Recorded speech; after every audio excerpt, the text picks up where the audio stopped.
저는 사실은 검찰개혁 논의가 여러 방면에서 진행이 되는데 네.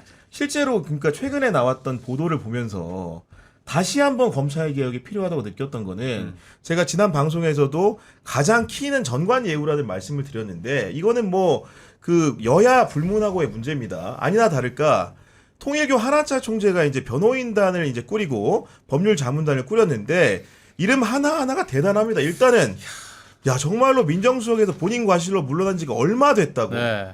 오광수 전 민정수석 변호사 신분으로 한하차 총재 변호인단 들어갔다는 거 아닙니까, 변호관님? 좀 이런 생각해봐요. 고위직 했던 사람들은 월급 좀 더 주고 한 5년 정도나 이렇게 변호사 개업 못하게 하면 안 돼요? 아예 그냥. 네, 그런 생각 들고 또 뒤에 보니까 뭐 김호수 전 김호수, 검찰총장 그렇죠. 이야기도 있던데 본인 법률 아니라고 자문으로, 네, 주장하고 아니라고 있습니다만, 이야기했는데 네. 검찰총장 정도 했으면 변호사 개업 안 해도 되는 거 아니에요? 대법관 정도 했으면 변호사 개업 안 해도 되는 거 아니에요? 우리 예전에 사회에서 원래 안 하는 게 룰이었죠. 우리 사회에서 네. 그만큼 높은 지위에서 존경을 받는 자리까지 갔으면은 공적 영역이 끝나면 사적 영역으로 안 와도 되지 않나 이런 생각이 들어요. 돈이죠, 문제는. 그렇죠, 돈이죠. 거절할 수 없을 만큼의 큰 금액을 네. 지불하겠다라고 하면 어떻게 안 그러니까 저도 하겠어요? 진영을 떠나서 이 거물급의 이름들이 법률자문단 혹은 변호인단으로 합류가 됐다라는 것은 야 이게 얼마 변호사비가 얼마 정도일까? 한학자 총재 같은 경우에는 구속을 안 당할 수 있다면 네. 본인 재산에서 100억이든 200억이든 쓰는 게 뭐가 아깝겠어요. 아, 재산이 그것만 뭐 안 당할 몇십조 수 될 있다면? 텐데. 그러니까 이 변호사들한테 1인당 한 10억에서 50억 사이 주고 나 좀 구속 안 당하게 해주세요. 성공 보수로 네. 구속 안 당하게 해주면 내가 거기다가 100%더 주고 뭐 여러 가지로 그냥 풀어주면은 그냥 무혐의로 그냥 나오게 되면 거기다 또 100% 주고 그럼 한 건에 가장 50억 번다 그러면 안 하겠어요? 그래서 이미 한학자 총재의 워딩 자체가 나는 지시한 적이 없다. 이건 법률적으로 완전 미꾸라지 느낌으로 이야기한 거 다 아니에요? 자문해주겠죠. 아. 이렇게 이제 증언을 하라. 아니 이런 고위직 판검사 있는 분들이 뭐 고위직이 됐다고 이야기를 해봅시다.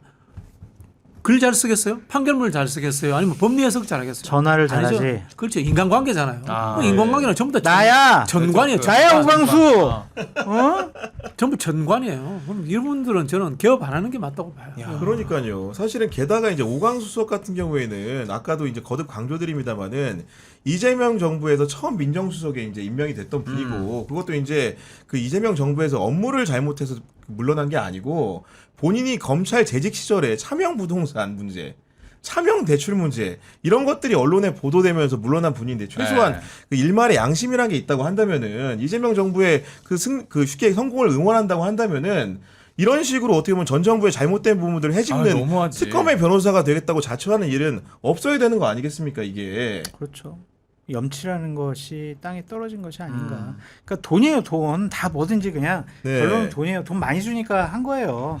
이런 사회적인 비난을 받아도 나의 앞으로의 인생을 살아나가는데 충분히 보상이 될 만한 그런 돈을 받을 수 있다라고 생각을 하는 거지. 경향보다 그러니까 돈 하죠. 더 준다고 하면 뭐 전환길 TV 가실 것처럼 이렇게 얘기하십니까?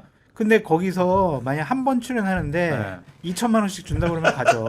어떻게 운전을 제가 할까요? 어떻게 할까요? 그럼 제가 운전하는데 500만 원씩 아, 드리고. 진짜. 혼자 가면 아닙니다. 재미없어요. 상대 패널이 있어야 돼요. 그렇지, 그렇지. 상대 패널이 있어야 토론이 되는 간다니까. 거지. 내가 따라간다는 이야기는 아니야. 그렇다고. 아니죠. 예. 그렇게 들렸는데? 아니 그러니까 오광수 수석뿐만이 아니고 지금 보니까 이재명 대통령이 사법연수원 동기로 알려져 있죠. 과전에 공직선거법 재판 변호도 맡았던 강찬우 전 수원지검장도 그렇죠. 자문 변호사로 이제 거론이 되고 있고 김호수 전 총장 본인의 이제 개입 가능성을 부인을 하고 있지만은 만약에 이제 자문을 하고 있다고 한다면은 공교롭게도 같은 로펌에 근무하고 있는 변호사가 박상진 특검보가 지금 이제 특검보를 김건희 특검보를 맡고 있는 겁니다. 그렇기 때문에 이해 충돌 소지도 있기 때문에 이런 분들이 김호수 총장 같은 경우에는 문재인 정부에서 총장한 분 아닙니까? 그렇죠. 예. 근데 김호수 전 검찰총장의 워딩이 조금 묘하더라고요. 네. 나는 수임하지 않았다. 근데 이제 한학자 총재 측에서는 자문단에 들어와 있다. 그렇죠. 그러니까요. 그러니까 자문단에 들어가 있어서 본인은 계약을 안 하고 수임이라는 것은 이제 변호인으로서 직접적인 활동 그걸 얘기하는 거 뭐 같아요. 입회를 한다거나 네. 재판에 함께 간다거나 그건 아니고 그건 아니고 네. 그냥 뭐 법률적인 조언, 자문 요 정도로 생각하고 있는 것이 아닌가. 근데 뭐 그쪽에서 뭐 여러 가지 정무적인 기능과 판단을 하는 사람들이라고 해가지고 내부 보고서까지 네. 다 나왔잖아요. 네. 거짓말 할 일은 없잖아, 자기네들이. 야.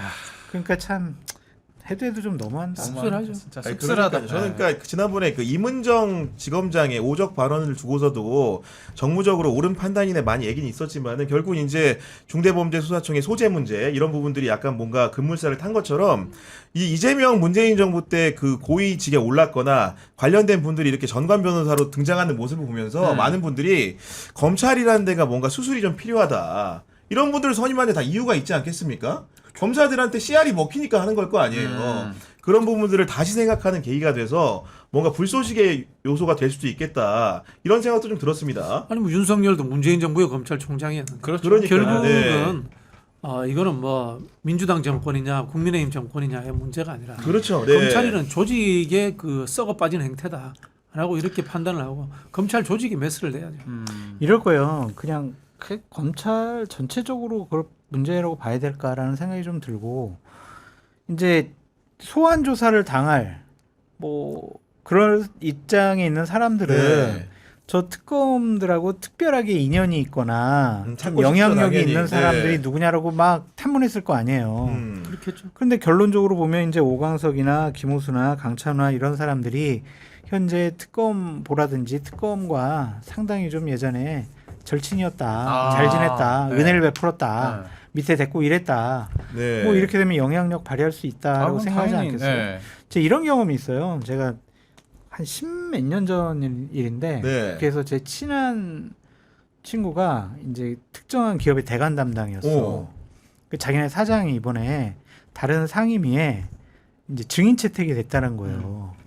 그래가지고 그 제 또 공교롭게도 정말 제가 영향력을 가장 많이 발휘할 수 있는 후배가 하필은 그만 보자마자 거기 간사야. 그래서 그 보좌관들이 모여가지고 증인 명단을 짜고 있더라고. 그렇겠죠. 네. 근데 전화했어. 그래가지고 야 이건 빼야 되겠는데. 그래서 왜요? 그러더라고. 그래서 야, 여러 차례 내가 꼭 챙겨야 된다. 그냥 내 얼굴 봐서 좀 빼라. 빼요. 진짜. 야. 그게 권한이야. 그들이 갖고 있는 권한. 그러니까요. 네. 그러니까 그런 것으로 이용하려고 한 것이 아니냐.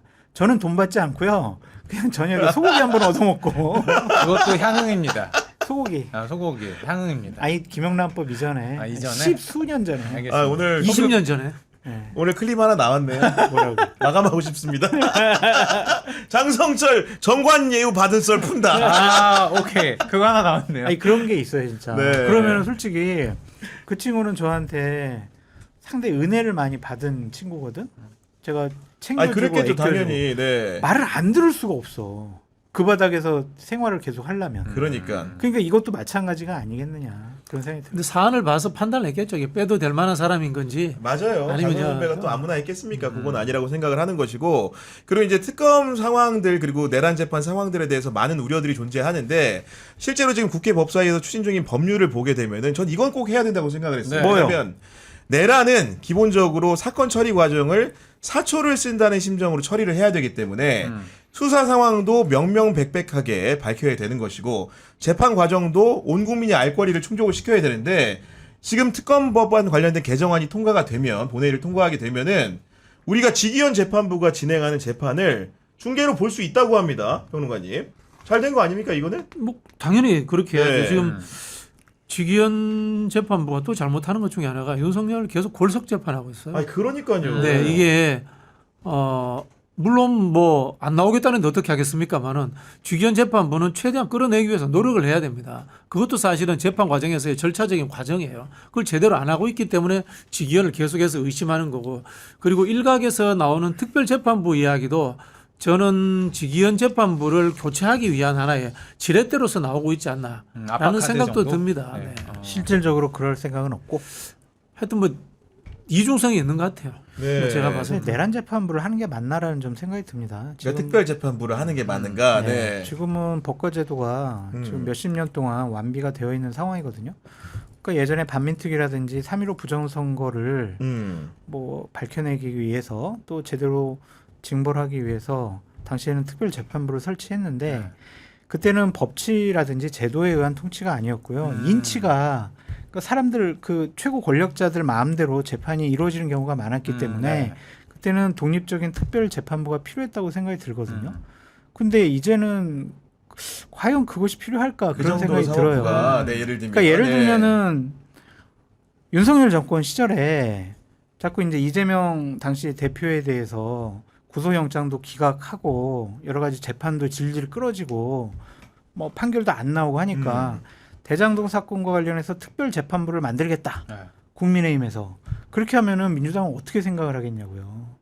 그래서 이거는 뭐 내란 혐의랑 그럼 같냐 이렇게 하지만은 이건 제도와 시스템의 문제라고 좀 보여지거든요. 그래서 자꾸 특별 재판부를 만들겠다라고 하는 것은 본인들이 원하는 재판 결과를 내놔라라고 사법부를 압박하는 수단이 될 수 있지 않을까. 법과 양심에 법률에 따라서 헌법에 따라서 재판할 수 있도록 독립적으로 제도적으로 잘 뒷받침해 주는 것이 네. 맞지. 이거를 특별재판부 만든다라는 것이 과연 맞는 것인가. 그런 참 의구심이 참 많이 들어요. 아니 그런 지적에는 이제 저도 동의를 하면서도 기본적으로 이제 내란 그 특별 재판부를 만들자고 하는 요구가 왜 나왔는가 요거는 따져봐야 되는 게 저는 뭐 개인적으로 특별 재판부 수준이 아니라 저는 특별법을 만들어야 된다고 특별 생각하는 법을 만들어야 된다. 특별법에 네. 의해서 특별 재판부가 만들어져야 된다고 생각하는데 이 사건은 현직 대통령의 군사 쿠데타예요. 역사상 최초에 있는 특별한 사안입니다.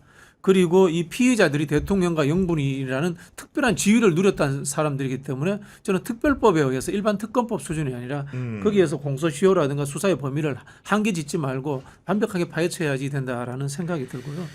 그다음에 이제 특별재판부 문제는 결국은 지기용과 조이대 탓이 아닌가라는 생각이 드는 게 아니 그러니까요. 네. 지금 이제 재판부의 고위직들이 윤석열 정부 때 임명된 사람들이기 때문에 믿을 수 없다라는 측면에 저는 작동하는 것 같고요.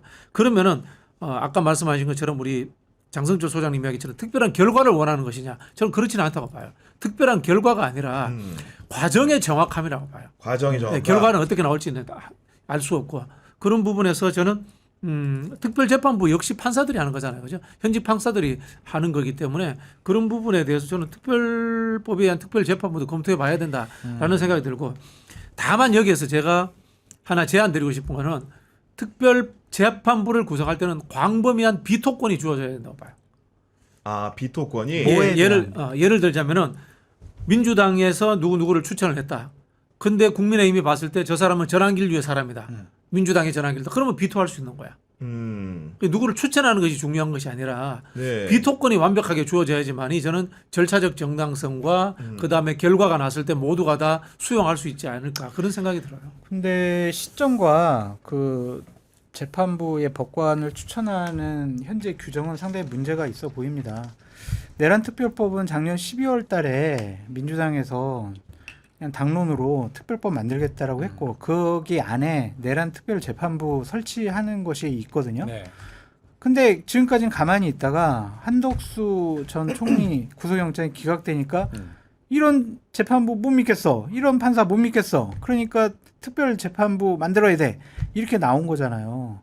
자신들이 시점상으로는 그런 거에 여지가 있겠죠. 예, 자신들이 원하는 그런 판결이 안 나오니까 이거는 못 믿겠다 이런 거고 또한 법관들 추천 같은 경우에는 국회에서 3명, 변협에서 3명, 판사회의 판사평의회에서 3명, 네. 3명 이렇게 한단 말이에요. 자기네들 입맛에 맞는 법관들 모아가지고 판사들 모아가지고 자기네들이 네. 원하는 결과 내놓도록 그 구조를 짜겠다라는 것이 근데 아니냐. 판사평의회는 제가 알기로는 상당히 보수적인 것으로 알고 있고요. 다 진보적이죠. 다. 판사평의회가요? 네. 아닌데 그렇지 않은데 판사들의 80% 90%는 보수라고 봐야죠. 보수적이라고 봐야죠. 기본적으로 직업적 특성이 있을 텐데 저는 네. 뭐 건설미하고 내란 특별 재판부의 이론이 존재할 수 있다는 인정을 합니다. 다만 적어도 직위원이 하는 직위원은 재판에 획득해야 대해서는 돼. 최소한 뭔가 좀 조치가 할 말이 있긴 없어. 있어야 된다. 그러니까 제 네. 말은 뭐냐, 그냥 과하다라는 거예요. 교통사고가 났어요. 차량 사고가 많이 나. 차를 다 없애요? 신호등 다 셧다운. 다 이제 교통사고 안 날 때까지 국민들 교육을 철저하게 시키고 제도적인 시스템이 완비될 때까지 그러면 차 몰고 다니지 마. 이럴 거냐고요. 그건 너무 과하잖아요. 그 예가 아니라 네. 교통사고가 났어. 환자가 발생했는데 네. 하다못해 앰뷸런스도 출동하고 네. 그다음에 뭐 경찰도 그렇지. 출동해서 아무도 네. 출동 안 해. 그럼 어쩔 수 없이 공군 헬기라도 띄워야 되는 거예요. 지금 상황 그런 거야. 네. 출동을 안 하니까. 그러니까 직위원 때문에 그렇게 현존하는 제도와 시스템을 그냥 망가뜨리는 게 주기현이 맞냐 여기서 이거지. 무죄를 내렸다. 그러면 믿겠어요, 사람들이? 주기현이 그러면 유죄를 내렸다. 그럼 또 사람들이 신뢰하겠어요? 이미 신뢰를 잃어버린 주기현이 그 자리에 앉아 있고 그거는 그 인사 문제를 조희대 대법원이 해결하지 않고 있다는 거예요. 이게 근본적인 출발이에요. 그거는 이제 상권 분립과 견제와 균형이라는 민주주의 원리에 의해서 국회에서 분명히 문제 제기를 할 수 있는 거죠. 법원행정처장을 데려다가 따질 수도 있고 조치하라고 하고 그게 바로 견제하는 것이고 사법부를 지배하려고 해서는 안 되는 것이죠. 아니 국회는 입법권을 가지고 사법부를 견제할 수 있는 거예요. 입법권 남용하면 안 되잖아요. 그 부분에 대해서는 이제 헌재에서 판단을 해야 되는 거죠.